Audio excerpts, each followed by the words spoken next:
Hello and welcome back to my YouTube channel. For those of you who don't know who I of course am the FPL train. Now in today's video we're going to be quickly looking at some possible transfers ahead of game week 25.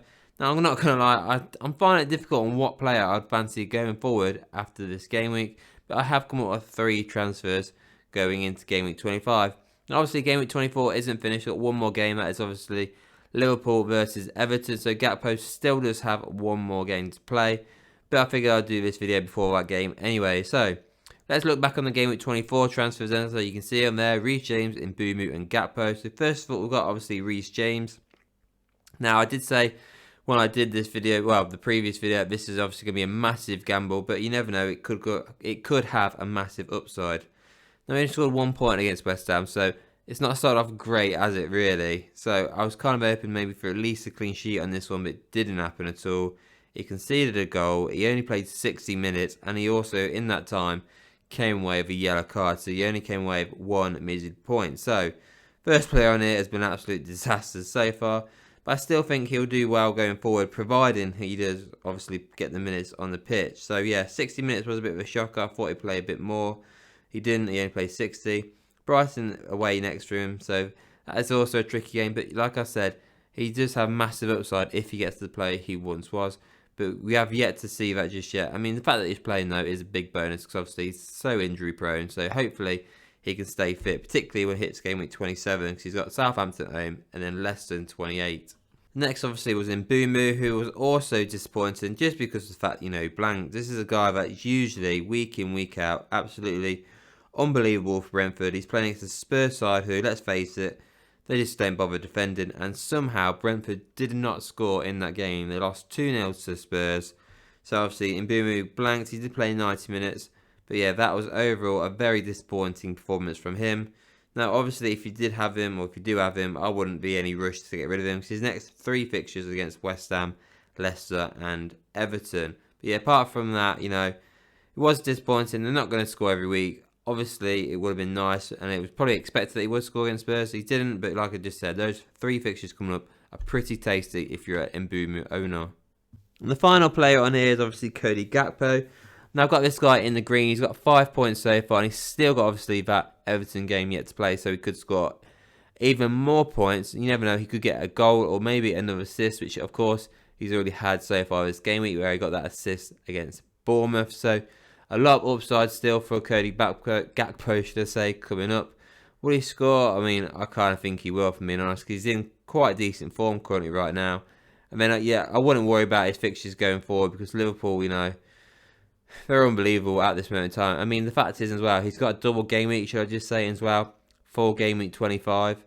He's got Wolves and Aston Villa. So, I mean, I've said it before and I'll say it again, get triple Liverpool players now, because just had a double game week in 24. Now we've got another one in 25. It's unbelievable. And then he's got the likes of Man City, who do love to concede goals. So if you have got him, you must be buzzing. He's still quite cheap, to be fair, as well. He's already got an assist in this game week, and I do think we'll get another one, at least another goal or assist in game week 24. And in game week 25, there's a lot more upside as well. Now on to the game week 25 transfers then, and the first player I have on here is Kirkez of Bournemouth. Now I will say, so I figured I'd bring it up now, I haven't got any Liverpool players in this video who I'd say to bring in, just because I mentioned them last week in my last video because they had a double game week. And obviously they've got another one in this game week. I'm pretty sure everybody's now got triple Liverpool players by now. So I'm going to leave Liverpool players just thought I'd put that out there. So yeah, first one here then it is Kirkez of Bournemouth. The guy's been phenomenal this season. No doubt he'll go to the big club in the summer. Obviously, you've got to get him in. Look at the fixtures he's got coming up. He's got Southampton and Wolves as the next 2 fixtures. You've got to be confident in getting clean sheets in those ones.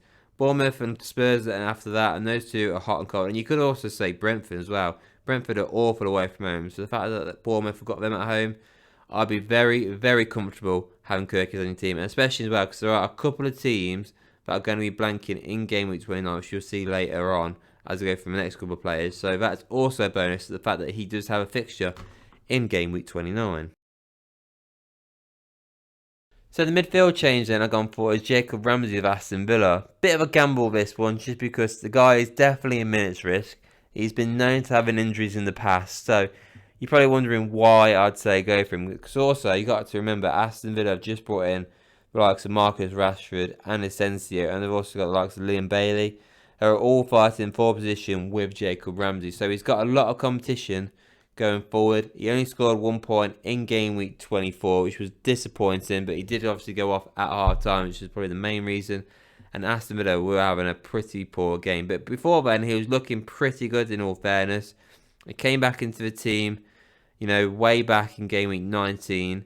He started his first game in game week 20, and he's been starting, he has started ever since, to be fair to him. So it looks like he is probably their number one favourite player one of the favourites to start. And obviously they do have that double game week in 25. So Liverpool got a double game week and Aston Villa got one. And Aston Villas are both at home, which is a massive bonus as well. So he's got 2 home fixtures in game week 25. And then game week 26 is also a home fixture for Aston Villa, albeit being Chelsea. And then Crystal Palace away and Brentford away going forward. So they have got tricky fixtures, but I do think Aston Villa are a pretty good side. They're definitely fighting for top 4. Will they get it? I don't know about that. But, Jacob Ramsey's 5.4 million. He's bargain. Obviously, a lot of people around that price are going for Morgan Rogers. But, maybe Ramsey's a bit of a gamble, I know. But if you want to go for a third player and you don't know who to go for, because you probably got the likes of definitely Morgan Rogers, majority of yours. So the second player is possibly going to be likes of Watkins or Martinez. So if you want a third player, maybe Ramsey is probably worth a shout. If you don't fancy going for him too long, try him in the double game week. If you don't like it, you can just get rid of him for 26.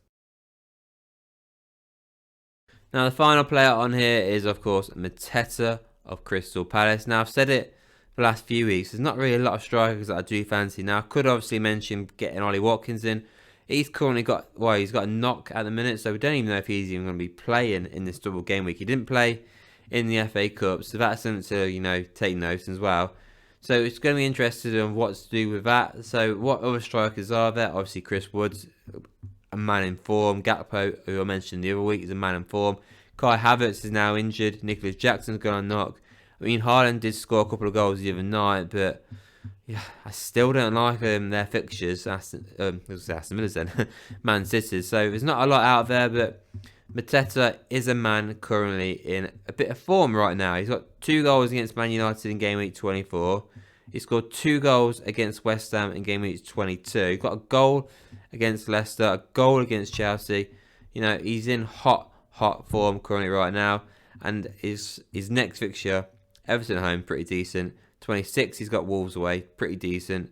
And he's got likes of Villa and Ipswich in 27 and 28. He does blank in 29 though, which is a shame, but 3 out of those 4 fixtures are pretty decent. And to be fair, Aston Villa can't keep a clean sheet to save life, so he could do well there. So somebody to look at. He's only 6% owned currently right now, so he is not very much, barely anybody's owning him right now. The top 3 players to own currently up front are still the likes of Isaac Wood and Haaland. So he's definitely worth looking at if you fancy it. Obviously, Wizards another option, I'd probably say. But for me, I do like Mateta, and he's somebody I'm looking at bringing into my team too.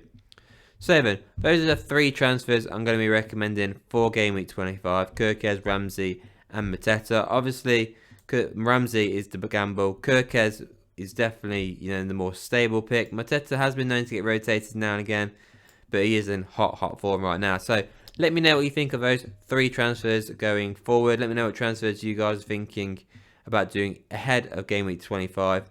And also, before we go, please do not forget to like this video, hit subscribe, and I'll see you all on the next one.